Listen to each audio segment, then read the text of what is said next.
Sir, जवळपास 4 टप्प्यातलं मतदान पूर्ण होत आहे. एकूणच राज्यामधली महायुतीची काय परिस्थिती वाटते आहे आणि एकूणच राष्ट्रवादीची काय?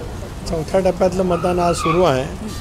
चौथ्या टप्प्यातल्या पुणा परिसरातील सगळ्याच लोकसभेच्या मतदारसंघामध्ये मी फिरत होतो.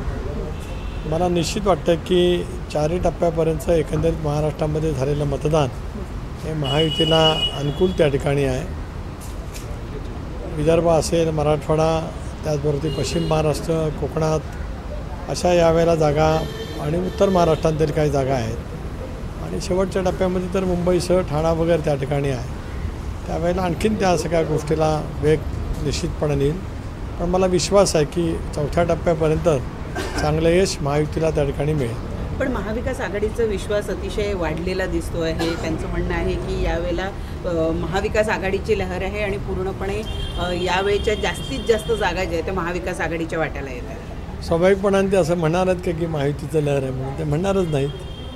ज्या अर्थी त्यांना त्यांचं मनोबल कार्यकर्त्यांचं मतदारांचं टिकवायचं असल्यामुळे स्वाभाविकपणाने 5व्या टप्प्यामध्ये सुद्धा महाविकास आघाडीच्या सर्व ठिकाणी उमेदवार लढत असल्यामुळे केवळ मतदारांच्या मनामध्ये किंवा कार्यकर्त्यांच्या मनामध्ये एक विश्वास टिकून राहावा याच हेतूने केलेलं ते वाक्य आहे. यापेक्षा ग्राउंड रिॲलिटी फार वेगळी आहे. काही उमेदवारांनी म्हणजे अजून खरं तर मतमोजणी व्हायची आहे, निकाल लागायचा, पण त्याआधीच 3ऱ्या टप्प्यानंतर काही उमेदवारांनी फटाके उडवले, गुलाल उधळला गेला काही ठिकाणी आणि आम्हीच जिंकून येतोय असा एक प्रचार त्यांच्या वतीनं करण्यात आला. मला माहीत नाही कुठे फटाके किंवा गुलाल उधळले गेले असतील तर. सुप्रिया सुळे यांच्यासाठी खडकवासल्यामध्ये गुलाल उधळला गेला असं. खडकवासला मतदारसंघामध्येच सुनेत्रा बहिणींना फार मोठ्या प्रमाणाची आघाडी, जेवढी आघाडी 2019 सालामध्ये त्या मतदारसंघातून भारतीय जनता पक्षाला मिळाली होती तेवढीच किंवा त्याच्यापेक्षा जास्त यावेळेला आघाडी सुनेत्रा बहिणींना खडकवासला विधानसभा मतदारसंघातून 100% मिळेल. बारामतीमध्ये निवडणुकीच्या बाबतीमध्ये कसं पाहता तुम्ही? 4 जागा आणि महादेव जानकर अशा 5 जागांसंदर्भात 4-0 अधिक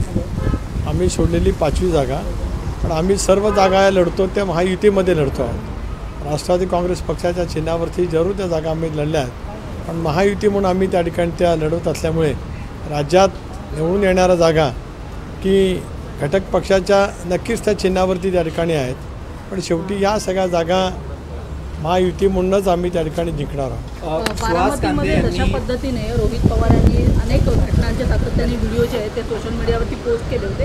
आज देखील त्यांनी एक व्हिडिओ पोस्ट केलेला आहे ज्याच्यामध्ये CCTV फुटेजचं जे एकूणच जी यंत्रणा ती बंद पडल्याचं पाहायला मिळत आहे. एक रोहित पवार जशा पद्धतीने ट्विट करत आहेत आणि ही पराजयाची अप्रत्यक्ष नाही तर प्रत्यक्ष कबुली आहे की बारामती मतदारसंघातला निकाल नेमका काय लागणार आहे याची कबुली रोहित पवार हे वेगवेगळे ट्विट करून त्या ठिकाणी देत आहेत.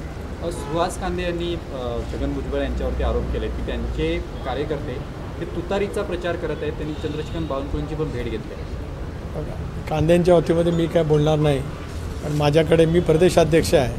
बावनकुळे साहेबांचा आणि माझा दररोज आमचा परस्परांशी संपर्क त्या ठिकाणी आहे. म्हणून कोणा पक्षाचे आमदार राष्ट्रवादी काँग्रेस पक्षाच्या नेत्यांच्यावरती काय बोलत असतील त्याची फारशी दखल मी त्या ठिकाणी घेणार नाही. मला निश्चित माहिती आहे की दिंडोरी मतदारसंघ असेल, नाशिक मतदारसंघ असेल किंवा राज्यामध्ये ज्या ज्या ठिकाणी आमचे मित्र पक्षाचे उमेदवार लढत आहेत त्या ठिकाणी राष्ट्रवादी काँग्रेस पक्षाचे आमदार असतील, कार्यकर्ते असतील, काम करत आहेत. कुठे गैरसमज नक्की होते, सुरुवातीच्या कालावधीमध्ये होते, ज्या बाबतीमध्ये माझी आणि बावनकुळे साहेबांची सुद्धा चर्चा झालेली होती. देवेंद्रजींच्या जवळसुद्धा चर्चा झाली, दादांजवळ चर्चा झाली, त्या ठिकाणी ते दुरुस्त झालेलं आहे. पण एका बाबतीत होतं असं नाही. काही ठिकाणी भारतीय जनता पक्षाच्या कार्यकर्त्यांच्या वतीमध्ये होतं, काही ठिकाणी शिवसेनेच्या कार्यकर्त्यांच्या वतीमध्ये ते होतं. वरिष्ठ पातळीवरती बसून ते सगळे त्या ठिकाणी मिटवलं गेलेलं आहे. शशी थरूर मुंबईमध्ये होते जेव्हा त्यांना शरद पवार यांनी मध्यंतरी जे वक्तव्य केलेलं होतं की छोटे राजकीय जे पक्ष आहेत ते येत्या काळात काँग्रेसमध्ये विलीन होतील, या प्रश्नावर जेव्हा या प्रश्नाबद्दल त्यांना विचारलं गेलं की असं शरद पवार म्हणाले, तर ते म्हणाले की जे आमचे जे लोक सोडून गेलेले आहेत ते जर आमच्या पक्षामध्ये येत असतील तर आम्ही त्यांना रेड कार्पेट घालून माघारी बोलवू आणि कुठेतरी सुप्रिया सुळे यांच्याकडे पण त्यांचा रोख होता असं दिसून आलं, कारण त्यांच्या कामाने ते फार इम्प्रेस आहे असं ते म्हणाले. नाही, ते इम्प्रेस आहे ते आम्ही लोकसभेमध्ये पाहिलेलं आहेच, त्यामुळे तो काय असण्याचं काही कारण नाही. मुद्दा फक्त त्याच्यामध्ये एवढाच येतो की आदरणीय पवारसाहेबांनी जे मत त्यांचं वक्तव्य केलं की राजकीय रिजनल पार्टीजनी काँग्रेसमध्ये विलीन व्हावं, खरं तर या वतीमध्ये तेच अधिक स्पष्टपणाने बोलू शकतात किंवा शशी थरूर जे काय बोलले आहेत ते सुद्धा एक काँग्रेस पक्षाचे नेते आहेत, त्यामुळे ते पण त्या विषयावरती भाष्य करू शकतील. पण ज्या अर्थी पवारसाहेबांनी जे वक्तव्य केलं आहे त्याच्यावरती दादांनी वक्तव्य केलं की अनेक वेळेला अशापैकी वक्तव्य होत असतात. कदाचित तसं वक्तव्य नेमकं कसं आहे तर 4 जूनच्या निकालाच्या नंतर आपल्याला पाहायला मिळेल.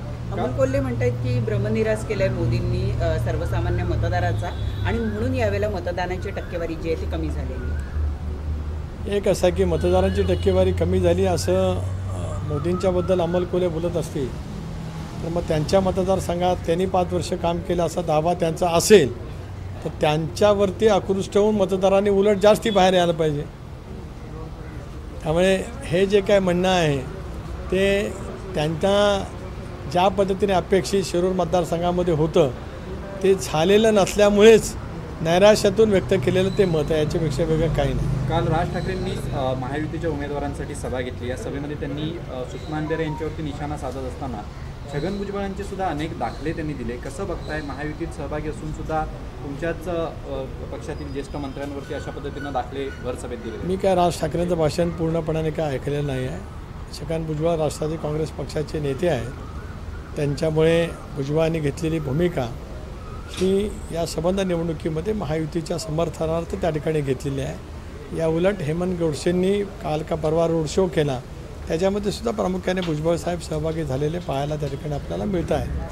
काही वक्तव्य जर काय त्यांचं असेल तर जरूर राज ठाकरेंच्या जवळ या विषयावरती प्रदेश अध्यक्ष म्हणून मी निश्चितपणाने चर्चा करेन. सर, लवकरच मोदी यांची सभा मुंबईमध्ये होणार आहे असं कळत आहे.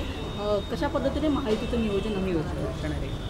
त्याचं नियोजन मुंबईतील दोन्ही पक्ष त्या ठिकाणी करत आहेत. मी स्वतः परवाच्या दिवशी आदरणीय मोदी साहेबांची सभा कल्याणला आहे. राष्ट्रवादी काँग्रेस पक्षाचा अध्यक्ष म्हणून मी त्या सभेला उपस्थित राहणार आहे. कारण कल्याण डोंबिवलीच्या परिसरामध्ये सुद्धा कोकणातील अनेक नागरिक त्या सगळ्या परिसरामध्ये राहतात. कोकणवासियांच्या संस्थासुद्धा वेगवेगळ्या संघटनासुद्धा त्या ठिकाणी काम करत आहेत. मुंबईचं शेवटी आयोजन भारतीय जनता पक्ष शिवसेना त्या ठिकाणी करत आहे. राष्ट्रवादी काँग्रेस पक्षसुद्धा त्या आयोजनामध्ये तितक्याच हिरिरीने त्या ठिकाणी सहभागी आहे. मोदी साहेबांची मुंबईची सभा यशस्वी करणं महायुतीच्या प्रत्येक कार्यकर्त्याचं आणि घटक पक्षाचं कर्तव्य आहे.